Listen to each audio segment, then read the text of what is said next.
ভুয়া hotel booking ৯৮ বাংলাদেশিকে বিমানবন্দরে আটকে দিল মালয়েশিয়া। ভুয়া হোটেল বুকিং রিটার্ন টিকিট না থাকায় এবং পর্যাপ্ত অর্থ থাকার প্রমাণ দিতে না পারায় তাদের মালয়েশিয়া ঢুকতে দেওয়া হয়নি। মালয়েশিয়ার কুয়ালালামপুর আন্তর্জাতিক বিমানবন্দরে ৯৮ বাংলাদেশিকে আটকে দেওয়া হয়েছে।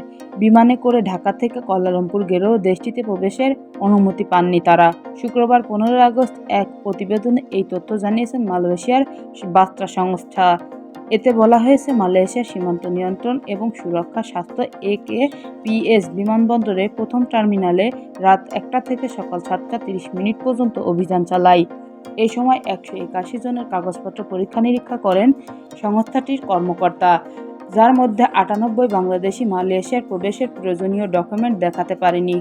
পরে তাদের নো টু ল্যান্ড নোটিশ দেওয়া হয়।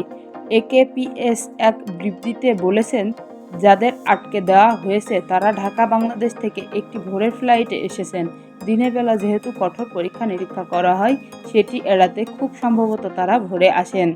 ভুয়া হোটেল বুকিং রিটার্ন টিকিট না থাকায় এবং পর্যাপ্ত অর্থ থাকার প্রমাণ দিতে না পারায় তাদের মালয়েশিয়া ঢুকতে দেওয়া হয়নি বলে উল্লেখ করেছেন সংস্থাটি।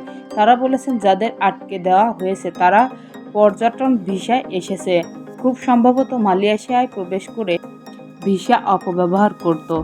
তাদের অবৈধভাবে কাজ ও থাকার পরিকল্পনা ছিল। সীমান্ত সার্বভৌমত্ব রক্ষা এবং জাতীয় নিরাপত্তা শক্তিশালীকরণের এই অভিযান চালানো হয়েছে, যা ভবিষ্যতে থাকবে বলে হুঁশিয়ারি দিয়েছে সংস্থাটি।